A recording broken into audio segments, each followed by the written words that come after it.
Hello everyone, my name is Amber. Welcome or welcome back to my channel, Amber Reads Romance. Today I'm here for a recommendation video. July is Disability Pride or Disability Awareness Month, so I thought it'd be great to go over some of my favorite books with disability representation. I have about 10 books to go over, so let's dive into some of my favorite romances with disability rep.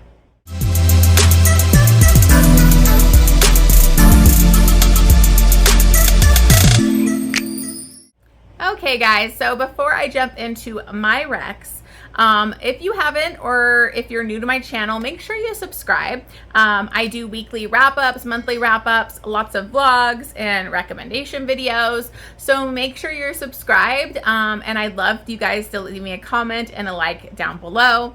So let's go ahead and dive into my recs. The first one that I have is actually like the whole series is a huge recommendation. This is the second book in that series, and it's the Perfectly Imperfect series by Neva Altaj. This is Broken Whispers. This is one of my favorites. Honestly, every book has been amazing, and they all have some kind of disability rep in them, so it's an amazing series. This is a mafia series if you aren't aware. I know this is all over the place, so you probably might have already read one or two or maybe the whole series, but I absolutely love it. And in this one we have Mikhail and Bianca, and Mikhail is a pretty scarred hero. I think he had like an eye patch too. He's pretty heavily scarred, and he kind of has been crushing on Bianca for a while from afar. She is a ballerina, but she got in a pretty bad accident that left her, I think, her back all messed up, so she can't really dance anymore. But she also, in that accident, her vocal cords got messed up, so she can't speak. Like, if she can try, but it's very painful, so she's a mute in this, and so she speaks sign language. And in this we have an arranged marriage between Mikhail and Bianca, and Mikhail is very much on board with this. He actually volunteers for it, which they're shocked by because he's really not that type. But when he heard it was Bianca, who he's been going to her ballets and like just such a huge fan, he would send her like flowers. And so he was like, hell no, is anybody else gonna be this woman's husband? It's gonna be me. He's a single dad, scarred hero. She's a mute, and you know, they learned, you know, they speak through sign language and everything. And I just loved it because Mikhail totally thought she would be disgusted by him from his scars and everything, but she was like totally into it. So I loved it. It's one of my favorites in the series. The next one I have is Never Seduce a Scot by Maya Banks. I love this book. This is a historical romance. I have a couple historical romances, also a dark romance to recommend, so I got a good mix for you guys. But in this we have Graham and Evelyn, and they are from feuding families, and they are being forced to have an arranged marriage to unite the families because it's just leading to too many issues. And in this, the heroine is deaf. She actually had an accident where she fell off a horse, and she's deaf. She hasn't spoken because she was being kind of in this arranged marriage with a horrible man, and he had kind of told her all these brutal, disgusting things he was going to do to her. And so she just like stopped speaking, and then they kind of thought she wasn't all there, and so she didn't have to marry him.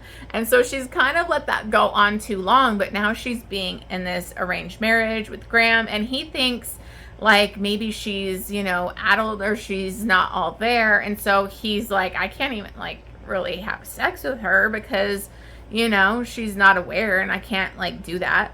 And so but she is just deaf. That's, you know, all. And so she basically steps up to the plate once she becomes his wife and has to try and like get those people to accept her.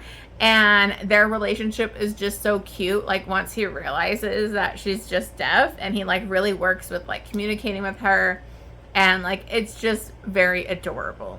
So absolutely love that one.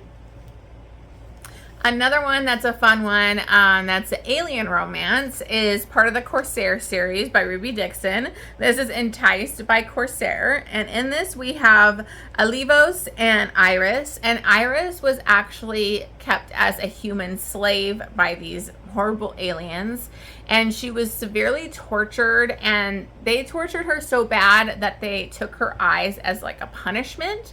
So when he rescues her, she has like no eyes. She's really in a bad place. She's not healthy. She's not healthy. And she was so beaten down that she would just do whatever it took to like please the people and everything, or aliens. And so she's in a pretty bad place, but he helps her get healed and just totally takes care of her. Her eyes were so bad that like they couldn't do any repair on them or anything, so she is blind, but I just loved their romance. These are like really quick novellas, and I just read them back to back, and I just love this. I think it was a really cute one. Okay, so another one that I have is Jump on 3 by Julia Wolf. I love Julia Wolf. She's one of my favorite authors. And this one is the Savage Academy series. This is book number 3. I do recommend you read the second book before you read this one, because it deals with our heroine's twin. In this one, we have Ivan and Evelyn, and Evelyn is neurodivergent. She has a lot of issues with overstimulation and all that kind of stuff, and I love the way Julia Wolf kind of explained the way she had to like deal with things, and kind of made it more, you know, you could relate and kind of understand what Evelyn had to go through. So her twin had the previous book, and her twin had a crush on Ivan. So he really goes out of his way. He never liked her twin, but he likes Evelyn, and he really goes out of his way to befriend her and kind of be a support system. He's very protective of her, and she doesn't want to go there because her sister had a crush on him. And, you know, he's just totally trying to show her that he's just so sweet. Like, he's totally there, like, loves her for who she is, all her little intricacies and things that she has to deal with. He's very supportive of. So I absolutely love that representation of, you know, somebody on the spectrum dealing with, you know, all of that and the bullying she had to go through. And it was just tough. So I really loved that in this book. Then I have a monster romance, and that is Edin by Lily Mayne. This is the second book in the monster series. This is an MM monster series that I need to get back to. I freaking love it, but for some reason I stopped, like I always do in series. But this is the second book, and this is between Edin and Hunter. And Hunter has actually, if you know the series, it's basically a post-apocalyptic world where this rift opened up and monsters came through to our world. And now they're mostly in the wastelands, which is in the middle of America. They don't really like the oceans. And there's like really no opportunities. Like, humans are mostly sign up for the military, or they're in these kind of like camps. So Hunter has been in the military for I think like 12 years. Him and his best friend go out into the wastelands for like secret missions and such, and they end up getting ambushed, and his friend gets taken, and Edin ends up saving him and helping him out, and decides Edin is this big purple monster with like a kilt, and he's all sunshine, and Hunter is all grump. Hunter had actually got wounded previously and lost his leg, so he does have a prosthetic. So his leg was amputated, and he has to travel with a prosthetic and deal with all of that. And so I thought that was great representation in this, you know, and how he had to like take care of it. You know, you're on a road trip walking for like hours, and you have this amputated leg, so it was very tough on him, but he was like a really strong character. So I loved it. There's a grumpy sunshine. They're working together to try and find his friend and save him from those monsters. So definitely recommend that series. Soul Eater, the first one, was a 6-star to me. I fucking loved it. So I highly recommend. Okay, so now for a really dark one. So I do want to warn you, this is a Pam Godwin. This is part of her Deliver series. I haven't read the whole series yet. I need to get through it, but this is my favorite so far, and that is Vanquish. This is Van's romance, and I don't want to say anything, but he was kind of pretty much a villain in the first book, and this does give him a great redemption arc. Even though he is a pretty effed up character. This series is very dark. It's set around sex trafficking and all of that. And he was one of the people that was teamed up with his previous partner, Liv, and they would actually catch people to train for their masters in sex trafficking and everything. So things don't end up great for him. Him and her are not together anymore, and he's been stalking her for a while. And he ends up going to like the neighbor, like her neighbor's place, which happens to be our heroine Amber's place. But she is agoraphobic. She does not leave the house. She has a lot of issues. So in this, I really loved the representation of her having multiple mental, health problems. And in this, she's agoraphobic. She has OCD. She has very bad body dysmorphia, which is really hard to read because she's actually gorgeous, but she looks in the mirror and hates herself. And so Van ends up happening to go to her place to kind of spy on them, and he kind of comes across Amber, and then he becomes obsessed with Amber, and he kind of kidnaps her a little bit and takes her to his place. And he wants to work through all her issues his way, which is not always the best way to deal with mental health. But Van's pretty crazy, and he becomes obsessed, and he falls in love with her. And so I really love this one. It is very dark. It's got a lot of trigger warnings, so just make sure you check out for those. But I did really appreciate the mental health, these disabilities that she had to face, and how triggering they were, and how they held back her whole life. It was just hard to read, and I love that representation. Okay, so another historical romance that I have is one of my favorite authors, Stacy Reid, and this is My Darling Duke. This is the first book, I think, in the Sinful Wallflower series, and this is with Alexander and Kitty. And Kitty is a pretty funny, crazy character here. She needs to get matches. She doesn't really care about getting engaged or married, but she's worried because her sisters are not going to have the same opportunities. So what she ends up doing is coming up with a ruse to pretend like she is engaged to Alexander, who he is the Duke of Thornton, and he has been like basically a recluse, like living in Scotland, I believe. He had a very bad accident, and he is in a wheelchair and scarred, and he was told he could never walk again, so he's been kind of living become a recluse. And she basically fakes that they are engaged to kind of put that in society papers and get attention, and everybody's just so interested in her. So then it starts to actually work to get more options for her sisters to be able to be betrothed. But he finds out about this, and he's completely fascinated, and he ends up coming to London. And he comes to a ball where she's at, and he basically is really fascinated by her and decides to take it a little further and say, okay, well, we're going to be engaged. We're going to fake be fiance, and you're going to come to Scotland with me. So he kind of takes her to Scotland.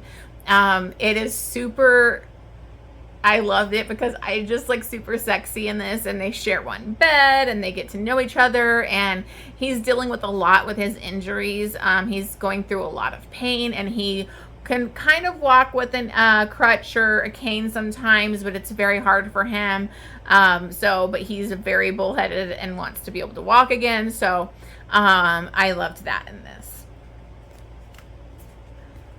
Okay, so another one that I want to bring up from the Neva Altaj series is Silent Lies, and this is between Drago and Sienna. This is another arranged marriage. Drago had an accident, I think it was like an explosion or whatever, when a bunch of his family was killed when he was younger. And so he suffers from high frequency hearing loss. So he can hear some things, but higher pitches he can't hear. So like a woman talking is very hard for him, and he has to kind of hide this from people. So he's very good at reading lips. And so I loved that in this. I never had heard of the high frequency hearing loss, so I love that rep in this.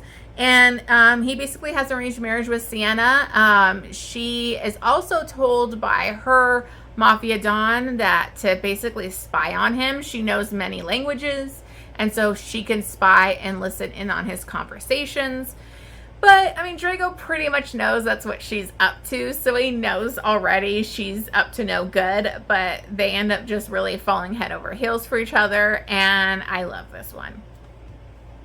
Okay, another Stacy Reid. I can't believe I don't have this one yet. I need to buy it, But that is when the Earl met his match. I just read this last month, I believe it was. It was another 6-star read for me for Stacy Reid, so take that as you will.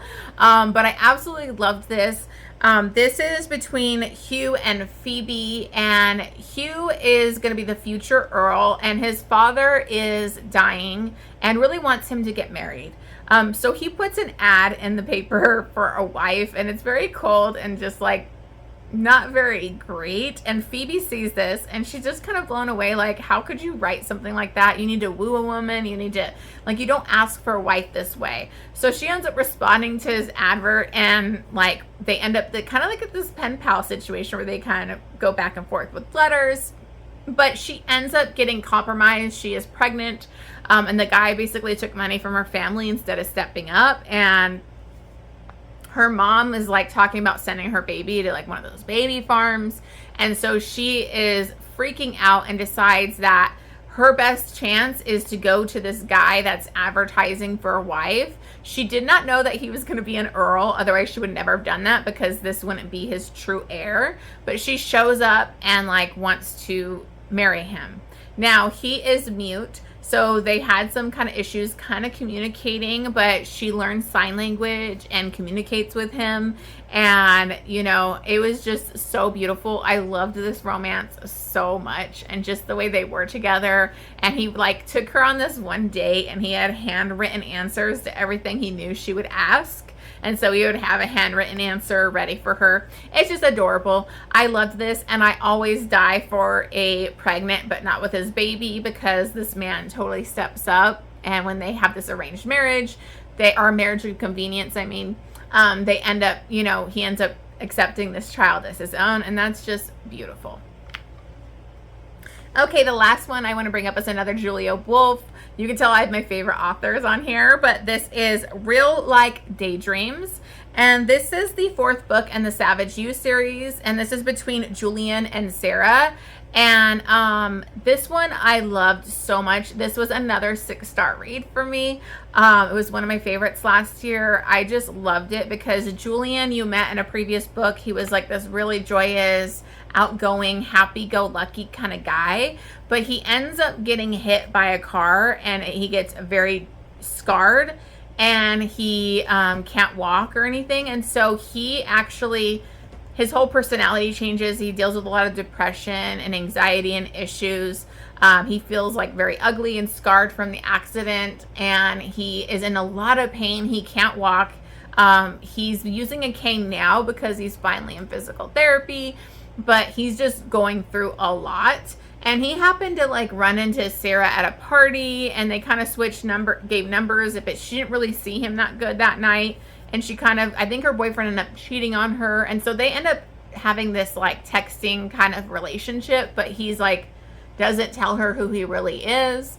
And then later she has him in a class with her, and he basically pisses off. He's very grumpy, very negative, very down. And he pisses off her, like, I think he was like the drum leader or whatever on the band.